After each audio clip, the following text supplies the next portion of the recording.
ਹਰ ਰੋਜ਼ ਦੀ ਤਰ੍ਹਾਂ ਸਿਹਤ ਮੰਤਰਾਲੇ ਵੱਲੋਂ ਪ੍ਰੈਸ ਕਾਨਫਰੰਸ ਕੀਤੀ ਜਾ ਰਹੀ ਹੈ ਤੇ ਦੇਸ਼ ਦਾ ਹੈਲਥ बुलेटिन जारी किया जा रहा है। और सुनते हैं आज की कुछ किया जा रहा है। इस पूरे समय में अपने हेल्थ इंफ्रास्ट्रक्चर को बढ़ाएं और उसके तहत अब 602 डेडिकेटेड कोविड हॉस्पिटल जिसमें 1,06,719 आइसोलेशन बेड्स हैं और 12,024 आईसीयू बेड्स हैं वह हम तैयार कर चुके हैं स्टेट गवर्नमेंट के सहयोग से। इस नंबर में भी निरंतर बढ़ोतरी की जा रही है। जैसे जैसे सिचुएशन इवॉल्व हो रही है हम स्टेट गवर्नमेंट के साथ मिलकर इस विषय में काम कर रहे हैं। इसी से संबंधित किए हुए एफर्ट्स के संबंध में जैसे कि एम्स दिल्ली में एक इनिशिएटिव लेकर डेडिकेटेड कोविड हॉस्पिटल बनाया गया है, मैं उसके बारे में आपको हाईलाइट करना चाहूंगा।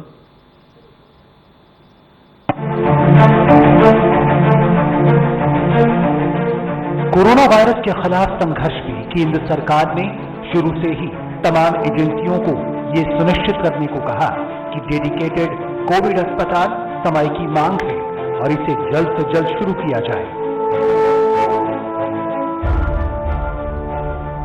राजधानी दिल्ली में एक ऐसा ही डेडिकेटेड कोविड-19 अस्पताल बनकर तैयार है। एम्स के ट्रॉमा सेंटर और बर्न प्लास्टिक सर्जरी ब्लॉक में वहाँ पे बेड जो हैं हमारे यहाँ पे 250 बेड के करीब हो जाएंगे और burn and plastic surgery centre में ऊपर आईसीयू भी हम तैयार कर रहे हैं। आईसीयू में 30 बेड और हम ऐड कर पाएंगे जो वेंटिलेटरी पेशेंट के लिए, और एक वार्ड भी वहाँ पे हम तैयार कर रहे हैं जो पेशेंट को हम देख पाएंगे। अभी कुल 270 बिस्तरों वाले दिल्ली के इस कोविड-19 अस्पताल में 150 से ज्यादा आईसीयू बेड भी मौजूद हैं।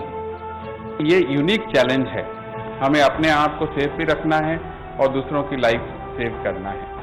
तो मैं तो कहता हूं कि सारे हेल्थ केयर वर्कर्स और जो हेल्थ केयर वर्कर्स नहीं हैं उनकी भी इक्वल रोल है। तो ये एक टीम कॉन्सेप्ट है। कोरोना संक्रमण की संवेदनशीलता को देखते हुए इस डेडिकेटेड हॉस्पिटल को कई हिस्सों में बांटा गया है। जब वो पेशेंट पहली बार हमारे बर्न सेंटर को एक्सेस करता है तो वो सारे लोग पहले एक होल्डिंग एरिया में जाते हैं जिसको हमने वेटिंग एरिया किया है। कोई भी ऐसा व्यक्ति जो खांसी कर रहा हो उसको मास्क प्रोवाइड की जाएगी और उनको वहां पे सोशल डिस्टेंसिंग मेंटेन करके उस हॉल में पहले हम रखेंगे। जो हमने डिवाइड किया हुआ है दो भाग में है, दो पार्ट में है। एक है आप देख रहे होंगे ट्राइज स्टेप 1 है जहां पे जो भी मरीज इस ट्राइज स्टेप 1 पे जो मरीज आएंगे यहाँ पे तो हम उनकी हिस्ट्री और टेम्परेचर और साथ में सैचुरेशन ये सारे जांच करने के बाद देखेंगे क्या इनको सही में अस्पताल में रह के कोई इलाज करने की ज़रूरत है या और कोई जांच करके डिसाइड करने की ज़रूरत है। इसके बाद जो वो सारे लोग जिन्हें हमें लगती है कि नहीं और फर्दर जांच करने की आवश्यकता है वो हमारे ट्राइज स्टेप 2 आप देखेंगे कि इस कॉर्नर में हमने ट्राइज स्टेप 2 रखा हुआ है। यहाँ पे हमारे डॉक्टर, नर्स, पैरामेडिक रहेंगे।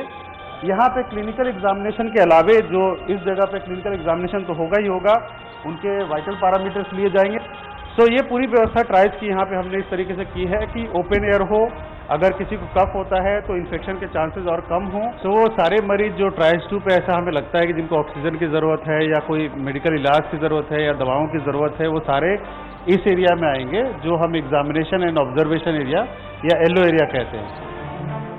उसके बाद गंभीर मरीजों को रेड जोन में भेजा जाएगा जहां आईसीयू और दूसरी सुविधाएं मौजूद हैं।